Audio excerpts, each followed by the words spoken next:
You're listening to Change Your POV Podcast, episode 92.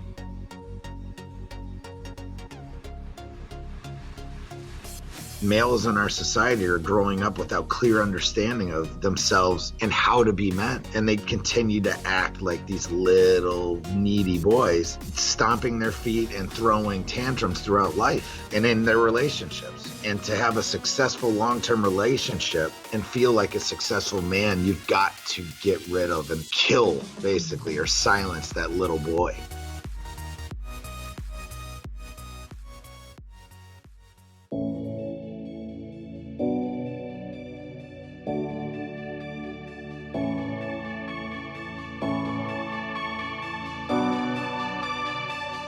Welcome to Change Your POV Podcast, helping you navigate transitions in your life, like entering and exiting college or the military, changing jobs or careers, and providing you with the coaching and mentorship needed to help you advance in your personal or professional life.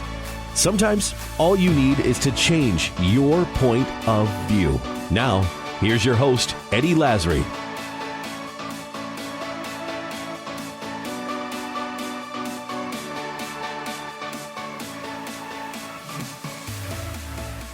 Hello, folks, and welcome to Change Your POV Podcast. We are your hosts, Eddie Lazary. And I am Bennett Tanton. And today we are talking about 10 ways we can create a rite of passage in our youth in today's world. Now, we've got a lot of historical stuff we're going to kind of talk about, get the juices flowing about rites of passage. This is something we don't really think a lot about in today's society, but it is one topic that really, I think, is a catalyst for why the youth of today don't transition into adulthood as gracefully as I think other cultures have or that we've done in the past.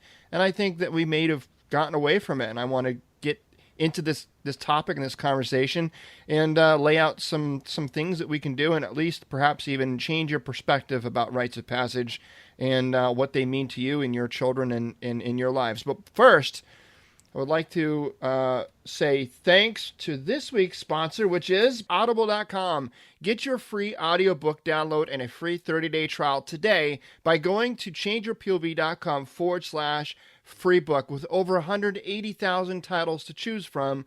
For your iPhone, Android, Kindle, or MP3 player, there is sure to be something that interests you. Search through all kinds of genres from fiction, nonfiction, education, self-help, comedy, short story, and novels. The list goes on and on. With an hour commute to and from work each day, I use that time to listen to all kinds of books. What are you listening to right now, Bennett? The one that I've been listening to as of Friday, because that was the last day I listened, is It Starts With Why by Simon Sinek. Yeah, that's in my wish list. And that's a good segue. There's a lot of books that I get referred to often, and I'll go in and I'll actually find those in Audible and I'll save those to my wish list. So the next time I am ready for my next book, I just go to my wish list. I don't have to try to remember what that book was that somebody recommended me. I am actually listening to the book from Grant Cardone called Sell or Be Sold. Excellent book. If you've never read it or listened to it before, I highly recommend that you do so. So again, to get your free audio download and a free 30-day trial, head on over to changeyourpov.com/free book. All right, Bennett. So let's get into this episode. We're talking about rites of passage. What's been your experience with rites of passage? Well, for me, I kind of grew up from when I was like 7 in one long rite of passage, which was Cub Scouts and then the Boy Scouts, and then the military kind of, and then after that, you kind of graduate into things like fatherhood or things along those lines, right? It's kind of like rites of passage are almost like just living your life. But it's about the education of us, really. Yes. And there's several, when we talk about rites of passage, there's different rites of passage for different, area or different transitions in our life, right? So there's rites of passage when we go from middle school to high school, or even from high school to college, or college to the workforce. There's rites of passage when we go from a non-driver to we get our license and now we're a driver. There's a rites of passage at age 21 when we go from not being able to drink to being able to drink, and or even 18 when you're able to vote or not be able to vote. So there's things within our society that's already embedded into kind of or tied to our ages that we could see or use as, in a sense, rites of passage, right? For sure. But one of the things, and that's kind of what we're really focusing on in this episode, is the more of the manhood type of rite of passage, like things that we do, and that the things that cultures past have done. So, not so much graduating high school or things along those lines. But even though those are rites of passage, this is more of a, I guess you could say, what I'm talking about, guys, the education side of it. Like, you really learn what you're made of, kind of rites of passage. Is that? Yeah, that's exactly right. And as a matter of fact, as we go through this, I want to read this first to kind of give everybody the right frame of mind when we're talking about, because we're going to talk about several either historical rites of passage or at least or rites of passage that are currently being done by different people, different cultures today. But before we do that, I want to really, besides the fact that they're really interesting and some are actually crazy. Well, they're crazy to us, but if you lived in that culture, they would be completely normal. Right. So here's the psychology, and I found this, and I forgive me, I failed to write down the name of the doctor that wrote about this different mentality of rites of passage. So there's really two schools of thought here, where there's two positions that you will go from your current state to your future state. And so the current state is the boy psychology, and let's go through each of these, and this is the psychology that a boy has. And then when I'm done reading this list, I'm going to go into the healthy man psychology and why going from a boy to a man is so important, because we have a different way of seeing ourselves and seeing the world around us. So a boy psychology has a thought of, I seek acknowledgement, right? As a boy, we want to be acknowledged for what we do, and we're always look at me, seeking look that. at me. Right, and you can see that in today's youth, right? You see it all over social media. You can see it when you go down to the mall, right? It's always about, when we call our kids, when our kids go through these different phases, we call them fads, right? Oh, it's just a fad. It's just a fad. Our children go through different fads or phases in their life in the attempt to seek acknowledgement. And that's why they're doing it. Another school of thought is, I want it all for me. Very selfish way of being, right? What's in it for me? What about me? It's always me, me, me. The next one is, power is for my benefit, right? So you want to be the most popular kid in school. You want to be picked first for the kickball team. You want to be chosen for class president. You want that first chair, in your band, for example. So those are the mentalities. Power is for my benefit. Next one is, I am the creator of the universe, right? There's nothing that anybody can say or do that would trump what you already believe about your existence and your surroundings and your environment. That's why, as adults, we oftentimes get into these useless, fruitless arguments with our kids, and we're trying to, what do we always say? We're trying to talk sense into them, right?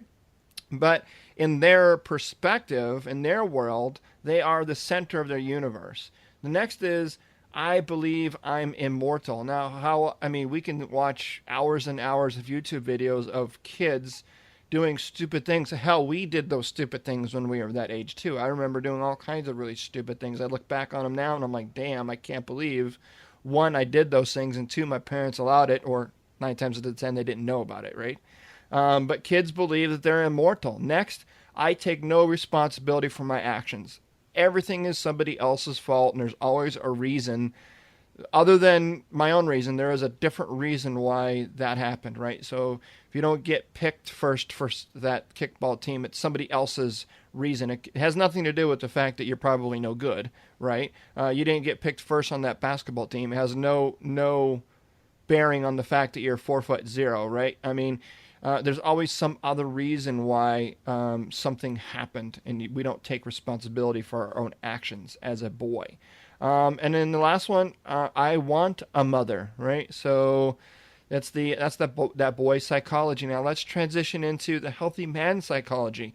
So listen to the differences here between what I just read and the man's psychology. And I say healthy man psychology because there's a lot of grown men out there that still have that boy psychology, right? They and act like boys, for sure. Yes, exactly. I'll talk a little bit more about this whenever you're done with this list, too. Just to touch on some things. Do you want to read through the healthy man psychology list? No, you can do it. Okay. So listen to the differences here. I seek that which I believe in, as opposed to I seek acknowledgement. Next one, I share with my community instead of I want it all for me. Power is for the good of all, as opposed to power is for my benefit. I am just part of the universe, as opposed to I am the center of the universe. And I know I am mortal, right? You probably have experience if you're talking about somebody that's an aborigine and they saw their best friend get gored by a boar and died from it, they probably realize that they are mortal and they can be injured and harmed and killed. Pretty sure I'm immortal, though, still. Just saying.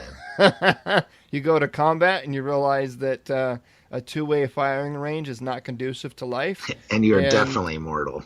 You're definitely mortal, yeah. I take full responsibility for my actions. That's a tough one.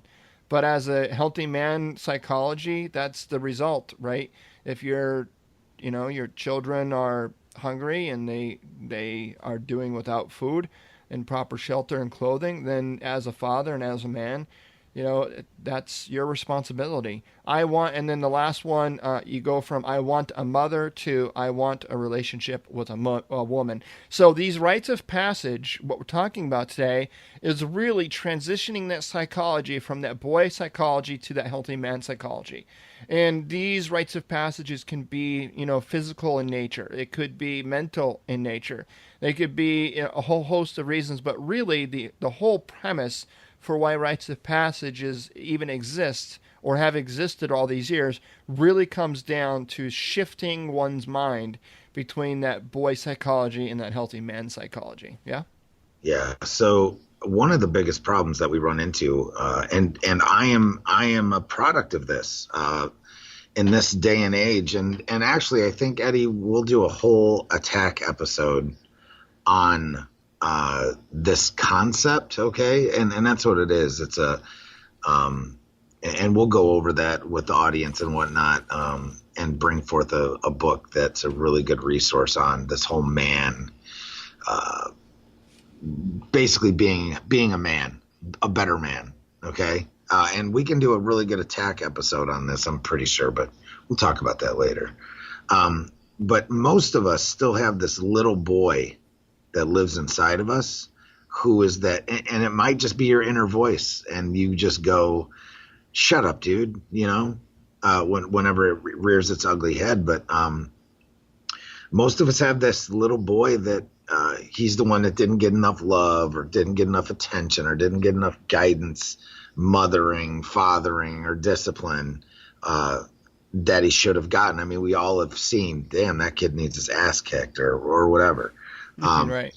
Or thinks that he should have gotten this, but when he was a little boy and he didn't. Well, unfortunately, nowadays that kind of is rolling over into adulthood in a really obnoxious way. But that's not to say that little boy isn't truly wounded by what happened, whether they were abused or just never received the help that they needed to heal or to grow, to be a healthy man, right? Mm-hmm. And as a result, males in our society are growing up without clear understanding of themselves and how to be men. And they continue to act like these little needy boys. stomping their feet and throwing tantrums throughout life and in their relationships. And to have a successful long-term relationship with a woman, as we just said, and feel like a successful man, you've got to get rid of and kill, basically, or silence that little boy that's in you. You know what I mean? And we can go on with that for a whole episode, but we're not going to. I just want people to understand that this is a real problem. And I was one of these guys.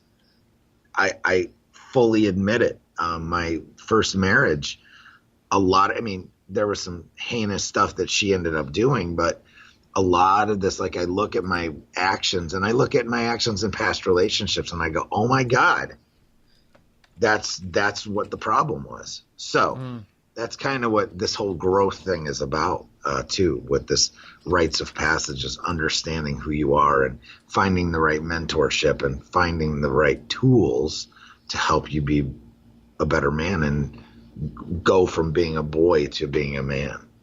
Yeah, so I wrote down just 7, and there's more than 7, but these are 7 reasons why having a rites of passage is so important today. And the first one is that it demonstrates a transition into a new phase of life, all right? Passing into adulthood, for example.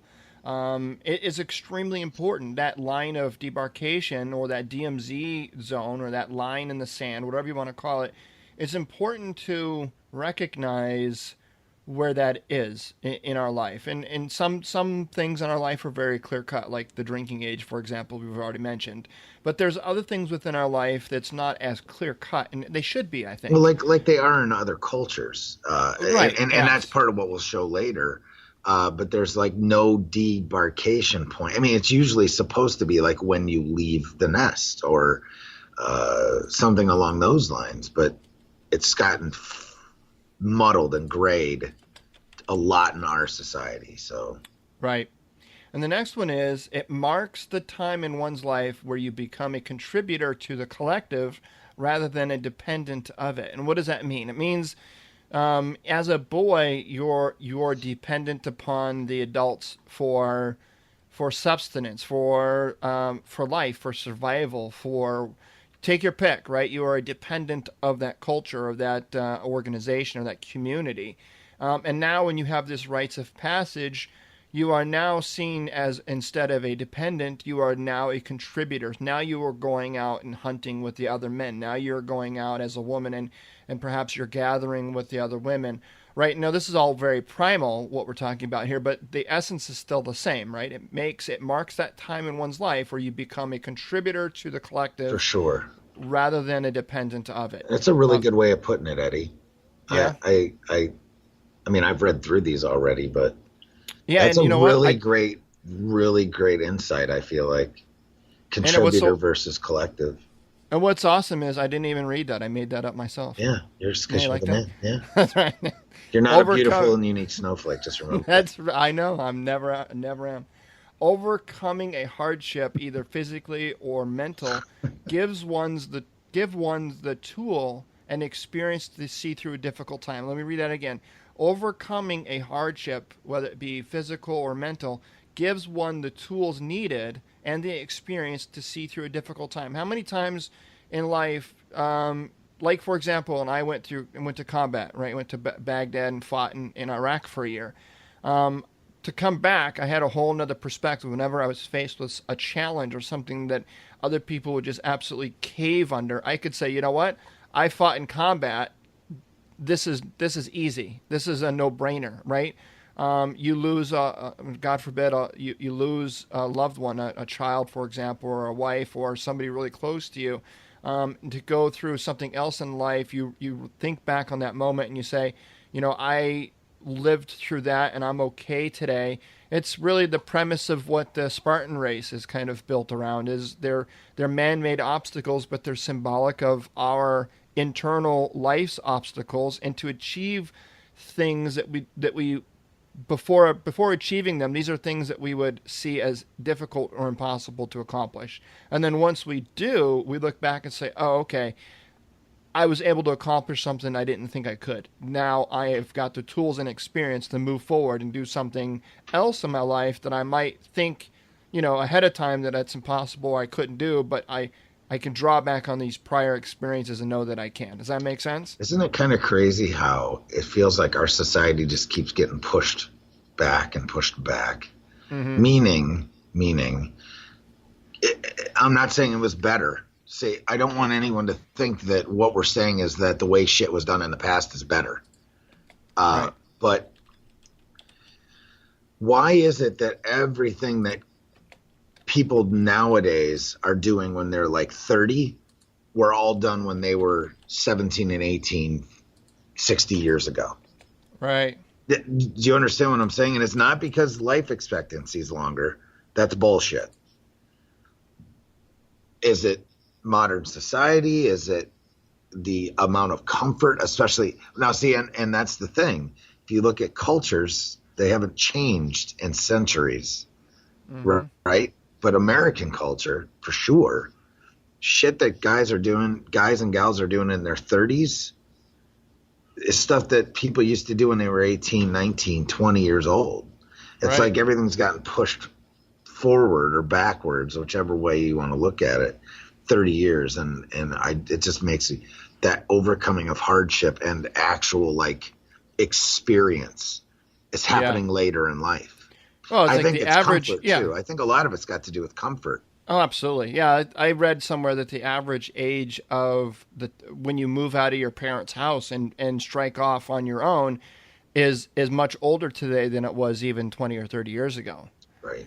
Yeah. So another reason for having a rites of passage or why it's so important is because it alters one's perspective, right? It gives you kind of, I don't know if this is kind of a cliche thing, but it pulls back the curtain on Oz. And you're going to see that here in a minute when we go through some different cultural rites of passages, how you're finally kind of led in the inner circle where you realize how things are really done. And up until that point, you thought it's at that point in your life where you realize your parents aren't perfect, that they actually make mistakes too, right? It's the same kind of thing. When you are going through this rites of passage, you realize that you are now a member of the collective, and you may learn some things through this process that was hidden to you or closed to you before you actually entered through this rites of passage. It allows youth, number 5, it allows youth to earn the respect of their elders. This kind of goes back to that youthful need to, what we talked about at the beginning, the youthful need to seek acknowledgement. But this takes it one step further. It satisfies that need to seek acknowledgement, but what it does is it puts you into a position of respect with the elders. Number 6, it presents a place of common ground, right? It begins the dialogue of commonality between the youth and the adult. So now the adults in this community have something that they can now talk to this youth about, right? And that is that shared experience with that rites of passage. How did it go for you? Like, we know this when we go through the military and you earn rank, right? There's a different ceremonies and rites of passage, particularly when you go from an enlisted member to a non-commissioned officer. It's a very big deal. And matter of fact, the Marine Corps, I think, has an even more of a rigid kind of rites of passage when it comes to that. Huge deal. Right, called the blood stripes, right? I don't know if they still do that anymore, but we can talk about that. Yeah. Yeah, right. So, I mean, but what it does is it allows some common ground or commonality between the once youth and the existent adult, right? It's that common, we've said it before on the show, embracing the suck. So it's something maybe perhaps horrible that you've experienced together. Now you share some common ground. And then lastly, number 7, it forces youth to move unequivocally into adulthood. No back and forth when it suits them. So what do I mean by this? I can't tell you, back to a military experience, I can't tell you how many times I had to look at a newly promoted E5 and pull him aside and say, listen, dude, you're not a Joe anymore, right? You don't get to play on the fence. You don't get to be a Joe when it suits you and be an NCO when it suits you. It doesn't work that way. Because he's crossed or she's crossed that line of demarcation within that rites of passage, going from an enlisted member to a non-commissioned officer, that is a clear line of a rites of passage, and because that line exists and it's known between me and that person, say, it's easy for me to pull them aside. All right, say, hey, listen, if you want to be a Joe, let me know. We can just take that rank off right now. But if you want to be an NCO, those things aren't going to fly. So it forces that accountability for that youth to not only move into the adulthood, but to stay there even when it's more comfortable for them to go back. Just like when we go through these different rites of passage ceremonies in these other cultures, how many times those children or those kids or those young adults want to go back into the comfort of being a child, but because now they have the scars on their face or the sharpened teeth in their head, or whatever it is that kind of etched that rites of passage in their life for them, it forces them to move forward and as an adult, and they can't go back and become a child. And that is something I think is extremely missing in today's society, and especially modern day society, is we tend to do whatever is most comfortable or convenient or soothing to us at the moment, right? So if we, if it's time to be an adult, I guess we'll be an adult. But if we're too uncomfortable, then we can slip back into being a child, and we often do that. You see that in places of work, and I've even been guilty of that myself, right? Oftentimes we act like children when it comforts us or when it's convenient to do so, and we play that little game, right? I mean, how many times you at work when the power goes out, right? It glitches for a second, and then your adult coworkers say, "Oh, I guess it's time to go. I guess we can go home now," right? And they're playing this like childish game. You know what I'm talking about? Yeah. You can easily see adults being children or acting childlike very often, and I think that's commonplace in today's society. So these rites of passages really do help us understand the difference between childhood and adulthood. All right, now let's get into some of these pretty crazy rites of passages. So I've listed here several of them, and I apologize in advance if Bennett and I butcher any of the pronunciations. We will. It's not even don't just know that it's going to happen. So you can look these up and figure out how to pronounce them yourself. And if you're an expert in these, we apologize. We are not experts in these cultures or these names of these groups of people, but these are all very interesting. So we're going to take turns in reading them. So whether you celebrate or whether you are, let me say it again, whether you celebrate or coming of age with a birthday party or by permanently disfiguring your body, most cultures on earth recognize the importance of this stage in an individual's life. All right. So here's a list of some crazy rites of passages. And the first one, Bennett, you're going to talk about. Go for it. Now, it's basically land diving. Now, what is it called? Neg hole? Neg hole. Land diving is conceptually similar to bungee jumping. Land diving is done with vines instead of elastic cords. And the objective is to come as close to death as possible. Performed by the Vanuatu people, the jumper's goal is to brush his head on the ground, and if he survives, he's a man. A very, very lucky man. One other little tidbit of info is that according to the Guinness Book of World Records, the G-force experienced by those at their lowest point in these dives is the greatest experienced in the non-industrialized world by humans. It's a little fact on that one, huh? Kind of crazy. That's insane. They're like jumping off of like 100-foot towers. Yeah, like bamboo towers, right? Like anywhere scaffolding from 20 almost. to 30 meters. So 60 something feet to almost 100 feet. That's and insane. Then the object is to brush their head on the ground. Brush. Now there's not break your fucking neck. Wow.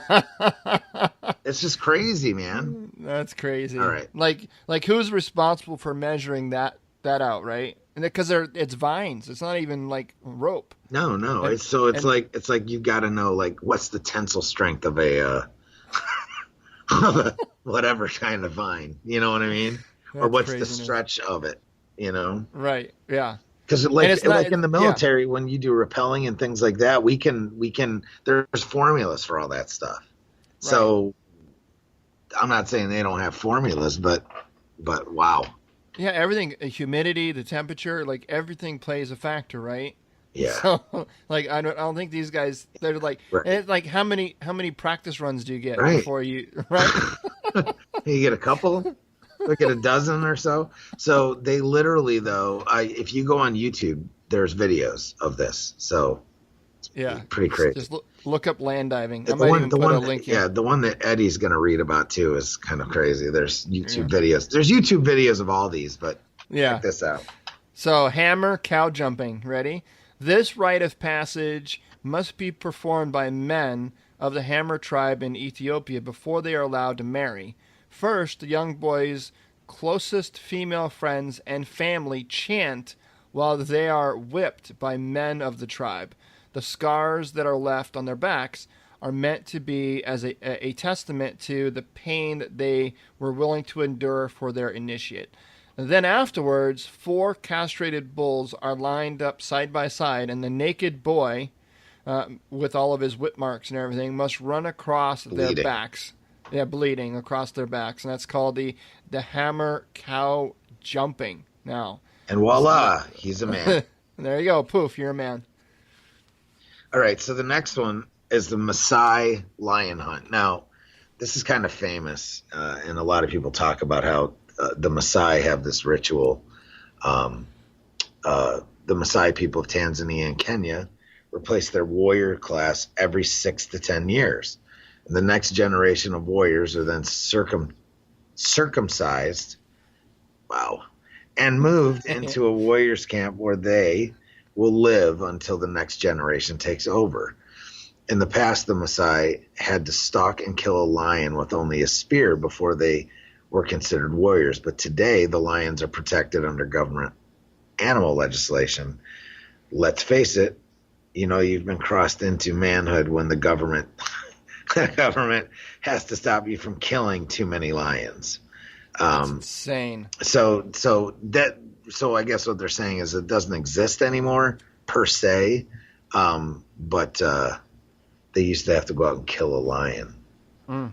Prove your manhood, right? That's a whole nother meaning of put your money where your mouth is, right? Yeah.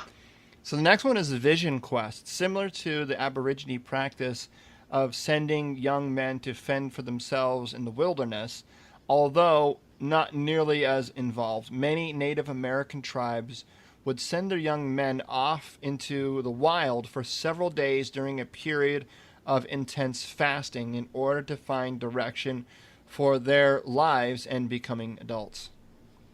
And it's still practiced today, as a matter of fact. I looked it up. By a bunch of different tribes. Native American tribes, yeah. Yeah, I kind of did that when I was a kid. Yeah, we'll talk to an about, extent.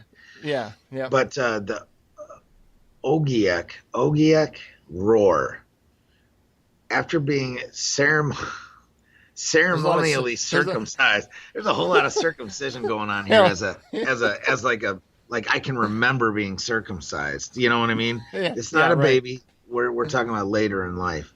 Oh. So after being ceremonially circumcised, the young boys and girls. So do they circumcise the girls? That's the question. Yeah, they do. It's gross. That's devastating. But of the Okiek tribe in Kenya are secluded from the adults for several months. During their seclusion, they paint themselves white using clay in order to take on the appearance of a wild creature, and they are haunted by a mythical beast whose roar can be heard at night. They become adults when the elders show them the instrument used to produce the roar, and they do it for themselves. So that's kind of what I was alluding to. Right. Yeah, that's what I was alluding to back when, before when I talked about you're now learning the ways of the adults, right? Right. When you cross through this act of whatever this ritual is. So the next one is, and I'm going to totally butcher this, No. So that was the. So this one is the Aborigine walkabout, which is very similar to what we talked about in the Vision Quest. But this is many Aboriginal tribes of Australia send their young men into the wilderness for up to 6 months to test whether they are ready to become a man. The boys must survive unassisted and keep themselves totally isolated. When they return after 6 months, they will be considered a man of the tribe. Wow, that's intense, man. Yeah. Yeah, man. I mean, well, and it seems to be a theme, right? Go out and fend for yourself. Right, exactly. Saying. I mean, we kind of do that in this culture to an extent now, but it's well, I mean, it's just a little different. Yeah, how can you be like back to what I said at the beginning? Like, how can you be a contributor as opposed to a dependent if you can't at least take care of yourself first? Correct, and that's a huge point. Right. So, all right. So the Mentawai teeth sharpening. To the natives of the Mentawai Islands, beauty is extremely important because if a person's soul becomes dissatisfied with the appearance of its body, they believe the person will die. In order to beautify themselves, young female Mentawaians who have reached puberty sharpen their teeth with a rock and chisel and file them down to points. Ugh. So give themselves the snaggle teeth. Maybe like some shit out of the like the vampire shows. Yeah, man. basically. That's craziness. Ugh. But hey, man, like I said, you live there, that's normal to them, right? So the next one is the Cryptea. As part of the Agoge, or Spartan training, a young Spartan would participate in the Cryptea, which is essentially a yearly war against the Helots, or the slaves. And boys as young as 12 would partake in the slaughter using the stealthy tactics they learned in Agoge. So the next time... all right, so basically, the way I understand it is they would take these boys as early as age 12, and they would go out against slaves, essentially, and kill them as a rite of passage. Right. So that's pretty, man, that's pretty intense. And last but not least, the Fula Whip Match, which sounds horrible. Young Fula boys must undergo a whipping battle. I think we did that with the Hot Wheels tracks. Yeah, me and my brothers did this one. Yeah, we smacked the crap out of each other with those things. Hey, have you ever done it? You ever put like a rolled up sock inside like a tube sock? I know it sounds soft, but man, it ain't, dude. It's not hard. Once you get that centrifugal force going on, hell yeah, man, it'll tear your ass up. A whipping battle in which they trade blows with one another from a different tribe in order to become a man. The sticks, now see, these homeboys are using sticks. The sticks they use to whip each other have sharpened points and thorns all over them. Oh, hell yes. Really? To maximize the pain they inflict. And both boys attempt to use the blows without wincing or showing any signs of weakness. Oh. The boy whom the observing crowd deems the winner is considered the bravest and earns the right to be called a man. Oh, so not even every boy that participates. Right. It's just the winner. Right. So the other boys get to play again next year, maybe? Maybe, I don't know. So if you lose, what happens? Come back next year and get the porcupine unmercifully with oh my God, over and over again. So the whole point in reading these, folks, one, because it's extremely interesting, I think, and it makes our life seem a little easier. It does. Yeah, the point, because this is stuff that goes on right now. Yeah, a lot of this does. Daily in the world, right there. Right. Yeah, a lot of this, some of these rituals are historical rituals, rites of passages, but a lot of these are happening today. Right this very minute, somebody is sharpening their teeth. I guarantee it. And getting whipped with a thorny stick. A stick. The Messiah aren't killing lions, but I mean, Wow. they're still doing even the jumping, the land diving thing. That still Right. happens because I Yep. just watched the YouTube and it was from last year. Yep. So, So today, many rely on things to. Now, we just read through some pretty, I wouldn't call them horrific. They're just awkward, strange to us. Our culture, it's different. But we substitute these rites of passages in our lives, and we call them things like, the sports teams that we play on, or the prom that we go to when we're in high school, or even driving school when we get our driver's license, right?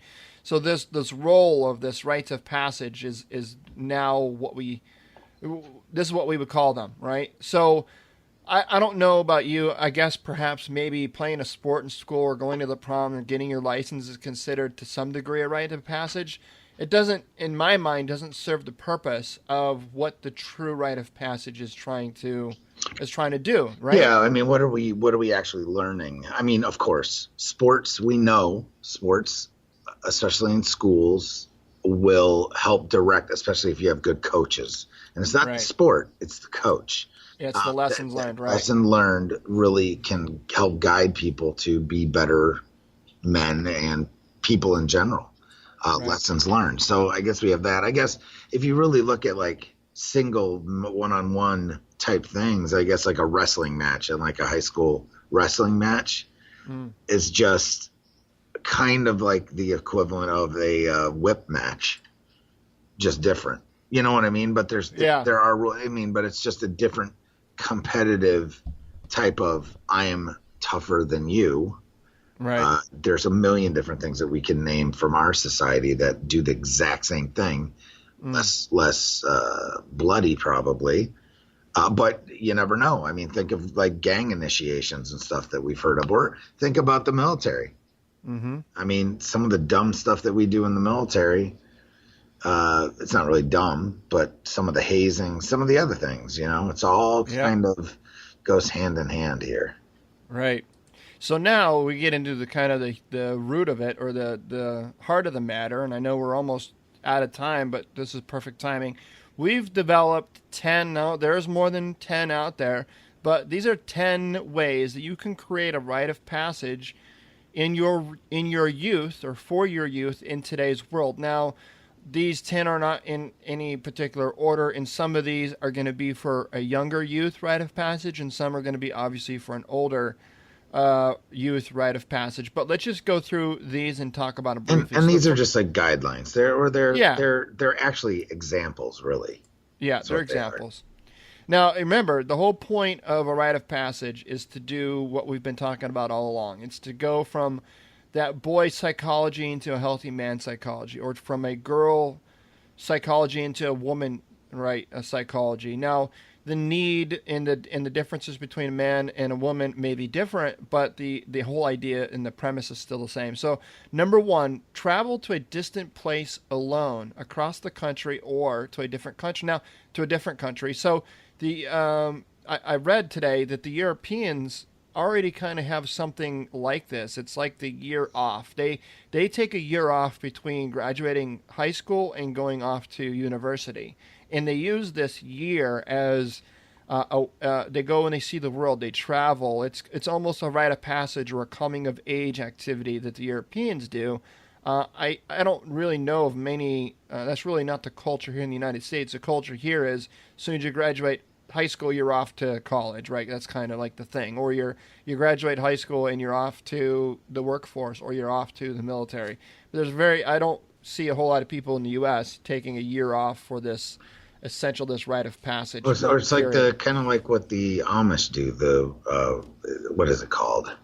Yeah, the exactly. Rumspringa, where the term for rite of passage, I think, is in Pennsylvania Dutch, I think, is Rumspringa, and they go out between somewhere around 14 to 16 years old, and they go away from the community for a year and decide whether or not they want to be part of the Amish community, or not, the church or not. Right. That's a very good example. I totally forgot about it. But yeah, that is an example of a modern day rite of passage. So you don't have to be Amish and you don't have to live in the UK, but maybe this is something you can maybe not take a year off, but, maybe take Go that get some summer life off. experience. Yeah, take that summer off between your high school and your freshman year of college, and go, save up and go travel, go somewhere. It doesn't have to be out of the country. I would recommend it, but Join maybe the just Navy. yeah, right. Go somewhere, go cross country, take a trip to, if you live on the East Coast, go to the West Coast. If you live on the West Coast, go to the East Coast. Or, if you live in, down in the South around in Florida, maybe take a trip up into, what's an exciting place? What's that city outside of Fort Drum? I'm just Watertown. kidding. So Watertown. so often though, in this day and age, you meet people that have never left their county. Exactly. They've Yeah. never left their state. Like, it's kind of scary. Like, you've never been outside of the state of North Carolina, Right. or wherever. Choose a county, choose a freaking, oh yeah, I got on a plane once, or guys that are, grown people, they've never been on a plane. Mm-hmm. It's like, it's not poo-pooing on them, but wow. It's really hard to have an objective. In this day and age. Yeah, it's really hard to have an objective frame of reference when you only know what you know. And I think right? that's a good point. I think that's a point in our society, in our culture, that is sorely lacking, and it could be why there's so much intolerance, because we truly, humans don't like change a lot, Right. and they just don't, especially if you are set in your ways. And one way to fight and battle against that is to actually go visit and learn about the way that other people do things. The essence of Rite of Passage is to not take trying to yourself get all- outside your. I'm Yeah. trying to get too kumbaya-ish, but I mean, I am, because in the military, that just kind of happens. Right. It's crazy bringing people from all over the world together like that. And then you just are, world, and I'm not talking just states, I'm talking about the world. And it just, Oh, I mean, I went to basic training just with a guy. I went to basic training, and there was a guy that I bunked next to, and that was the first time he's ever saw a black guy. yeah, that's in his whole crazy. life. That's crazy. You know what I mean? Yeah, no, No, I mean, I'm talking about in person. Obviously, he's seen him on TV and whatever, but like in person, joining the military and going off to basic training, that was the first time he's ever seen a black guy. person face to face. Right. That's nuts. That's amazing. Right. So the number 2, you've already kind of touched on it, but becoming an Eagle Scout. Now that doesn't happen overnight. That's not a quick, No, but just the Boy Scouts or the Cub Scouts, the Girl Scouts in general, it just kind of expands. I mean, people can say what they want, but I'll tell you what, I was never molested. It was all this stuff, because you hear all this crap that's put out about the organization. And that's something else that's happened in this world of ours, is all the good moral type things are starting to become bad, and all the bad and immoral are starting to become the norm. And I can tell you there are bad people in every organization, but the Boy Scouts, Cub Scouts, Girl Scouts will allow your children to be subjected to worthwhile skills and things and theories that will definitely make them better men and women to grow up. So, Number 3. Here's one. So this is going to be not too young. Yeah. So again, this one here, I would say I would recommend this for maybe middle school, 8th, 9th grade, somewhere in there.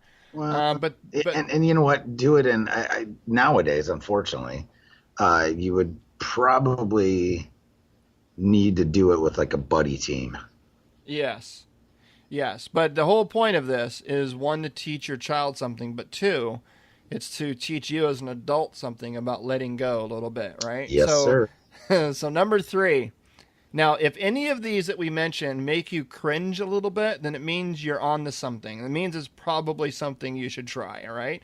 Yeah. Drop your youth, whether it's your young boy or young girl, off at the store with a budget, all right? So give them money, right? Don't give them your credit card. Give them like cash or something, but a limited amount. give them a budget and a list of school supplies that they're going to need for the upcoming school year, and money for a cab, and instruct them to get themselves home once complete. So now your child has got to go through the store with a budget and a list and shop for all of the things that they need for school, come under budget, and then call for a cab and get in and drive home. All right. Now, there are ways you can do this. Like Bennett says, you could do it as a buddy team with some other friend that's of the same age. You don't want to send them off with an adult sibling, for example. It defeats the purpose. No, exactly. But like a friend, or if you have two, like I have two daughters, 10 and 11.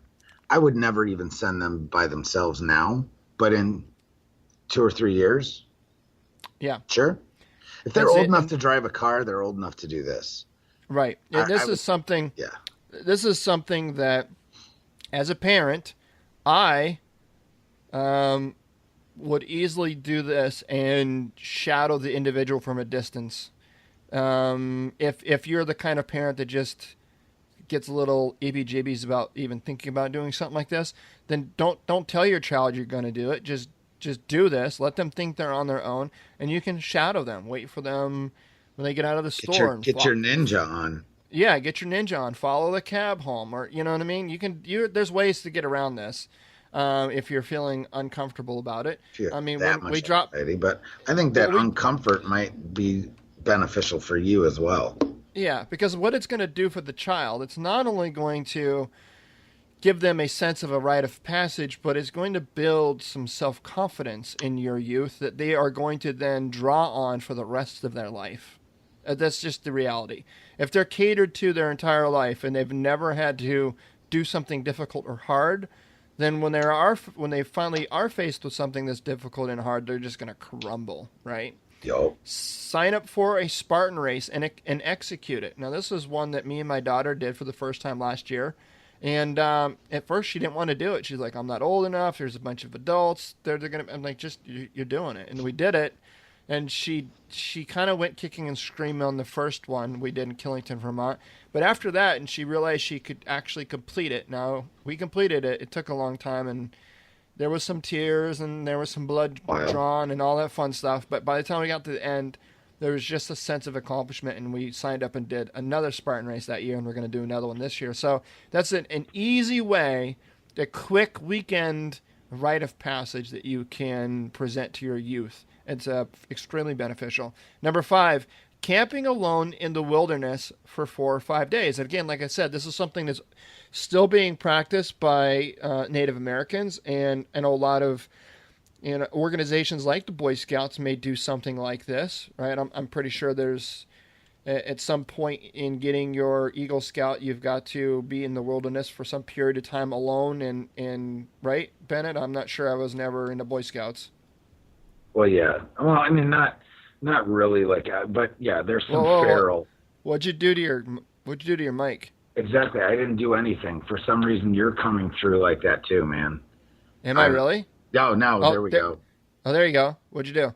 Nothing. It's just got to be the connection, the internet. Oh, okay. That wacky internet. So, but our Boy Scout leaders gave us kind of like, we had this local campground, and they kind of like, we would go for the weekend, and they would send us off in teams or whatever they called them. I don't remember. We had like little sections, we were like 5 or 6 of us, and we would be like, they'd be like, all right, go camp wherever you want in the campground. And you're talking, a couple 100 acres worth of land here.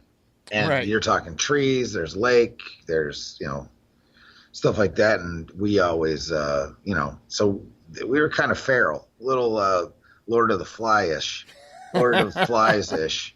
But you know what? It taught leadership at a young age, because there was a leader of each little group, and an assistant one, and we were never bad. We were never like cruel or anything like that. But we had a lot of fun, man. And then we'd go play like capture the flag against other teams. Oh, cool. Or kick the can or smear the queer or whatever. All those fun games fun games that are totally illegal now. Right. Yeah. Except for like capture the flag. Capture the flag was so fun, especially at like 2 a.m. running through the woods and just like whacking into trees and stuff. So, and we would, anyway. So we had all kinds of fun stuff like that, you know? That's cool. Number 6. Now, this one sounds a little strange, but trust me, when I get done explaining it, it may not sound that strange. So performing, have your youth perform 10 household tasks. Now, develop these ahead of time and make sure you have all the supplies and everything you need to do this. But pick 10 household tasks, and these are 10 tasks perhaps they've never done before or maybe considered outside of their league. So, for example, washing and drying laundry. Now, if they've never done that before, that might be something out of their league. Yeah, it's called chores. Yes, ironing, staining the deck, defrosting a freezer, patching a hole in the wall with some drywall, painting an entire room, or changing the oil in the car. So come up with these 10 tasks that are slightly above their skill set and have them perform these tasks as a rite of passage. Because, we as adults may call these chores, but what they're going to be life lessons. My son's 20 years old. I love him to death. And he needed to change the oil in his car this past weekend before heading off to his junior year of college. And he's never done it before, and he needed help, and I needed to show him. These are life skills that, maybe someday we'll all make enough money to be able to pay somebody to do all these things for us. That's great. But in the meantime, we should probably figure out how to be self-sufficient and do these on our own, right? Mm-hmm. Number 7, plan. Okay, so here's another one. Have your youth plan for, shop for, and prepare and cook a 3-course meal for the entire family, and they must get to and from the store alone. Now, again, this is going to be age dependent. Now, you may have a 13-year-old that is more than capable or competent of doing this, but some of you may want to do and this budget too. dependent. And budget dependent, right? But this is something I'm going to try when my daughter gets back from vacation. I'm going to say, all right, you are going to plan and cook and shop for, a meal. Getting to and from the store may be a little bit more challenging because we don't have a cab where I live. Have you? Yeah, already. I actually did it where they would do it's for a few months. Yeah. Where they would do it once a week. Like they would choose and they would go shop for their own. Like they would get their own basket. Yeah. And shop for their own meal. Oh wow, that's cool. Yeah, it was pretty cool. Number 8, join the military. Now, if this isn't a rite of passage on so many levels, I don't know what is. Let me tell you something. My very first night of basic training, when we all left the MEP station, because we were all staying at our hotels at the MEP station, and we were all still good, right? It wasn't until we got to our basic training. I went to Fort Sill, Oklahoma, and we were all put into this reception incoming barracks with the bunk beds. There was no drill sergeants yet or anything like that. It was all just incoming. But I remember that first night laying in bed, and I was a pretty self-sufficient kid anyway. I mean, I'd be gone for days at a time, and I just, was that kind of person. But you could tell some of these kids, this is the first time they spent any amount of time away from mommy and daddy, right? And the first night in that barracks room, you could hear several individuals, crying, trying to... Phew, goodness. I thought you were going to say you did it. And I was going to be like, there's a reason you joined the Army. No, not me, man. But I did hear some tears that night. So, allegedly. Some sobbery. Yeah. Allegedly, a lot of sniffles and, allegedly. Yeah, there was some grown-ass boys. Yeah, no, same thing happened at boot camp, Marine Corps boot camp for me. Yeah. Horrible. It happens, man. It happens. I was like, I'm like, this is awesome. What is wrong with you? But anyway. Yeah. It's for another day. College. So going to college, that's a rite of passage. And even inside college, there's other rites of passages like sports and fraternities and sororities and the whole Greek life. And I mean, there's clubs and as wayward, other organizations. As wayward as it gets. Yes, right. And it's still a rite of passage it is a rite of passage for some and folks. some stuff I don't even want to hear about. I'm like, oh, don't Good. want to know. I'm all good. And then getting your first job. I mean, who can remember their first job, right? I can. Yeah, I can. it's a big deal. Yeah. I mean, you might be making what I think the You minimum wage back then was like $4.50 Yeah, or something. $4.15. I made $4.15 an hour. Nice. Really? And you were proud as Yeah, I and was you were proud as shit. I think my Oh, first yeah. paycheck, I think I worked like, 2 weeks and got my first paycheck, and it was like $82 or some asinine thing like that. But I was so happy because it was mine. Right. Mine.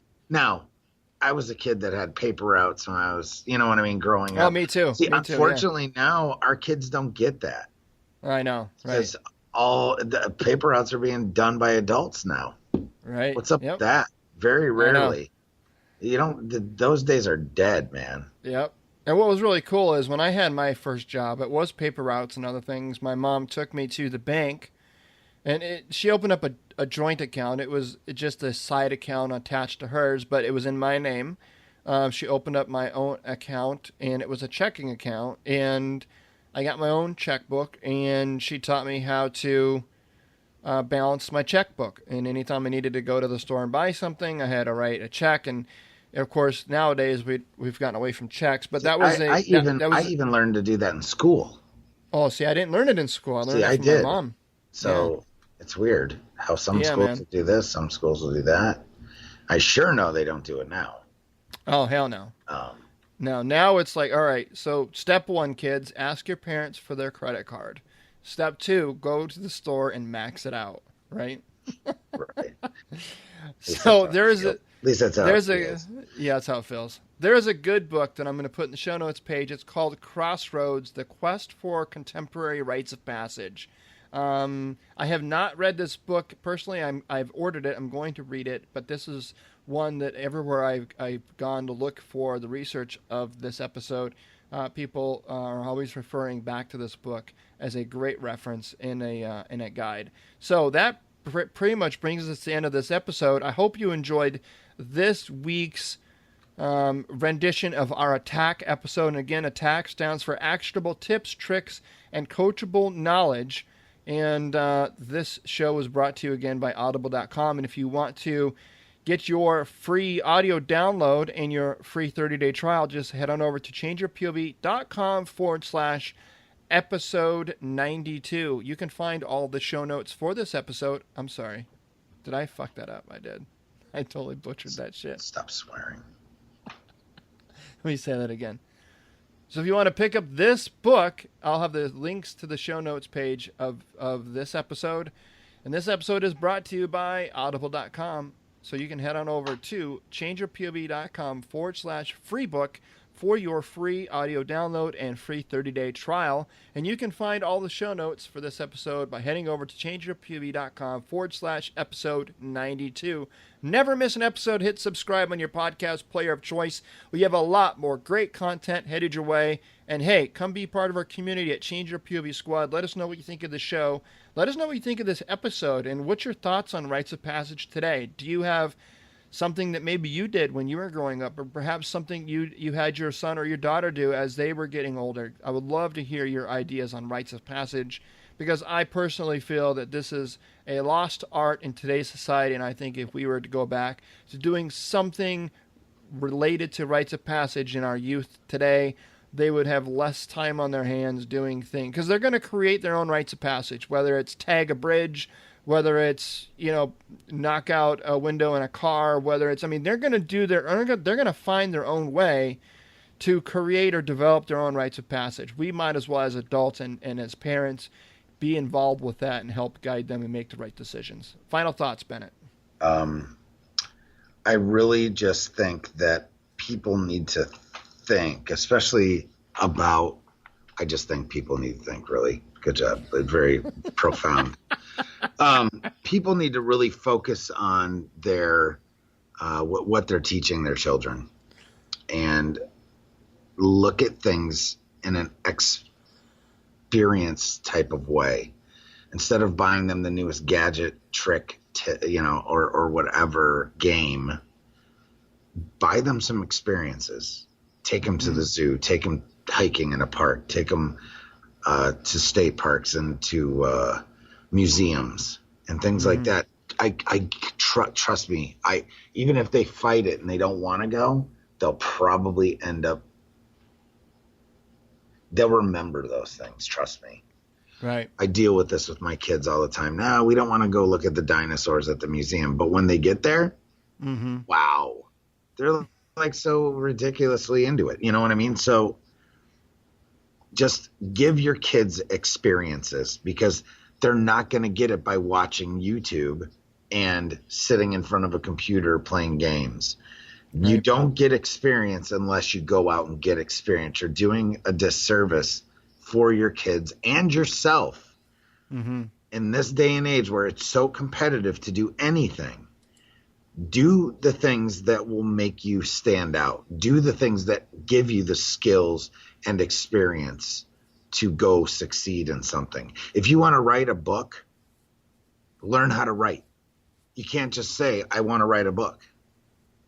Go out there and create these things for your kids and yourself. Get the skills, it's what Attack's about. Actionable tips, tricks, and coachable knowledge. Go out there and find that stuff. Create it for you and your families. Otherwise, you're just, what are you doing? You know? So, amen, brother. Yeah. Well, thank you, sir. This has been a fun episode. I learned a lot, and I hope all the listeners did as well. All right, folks, until next time.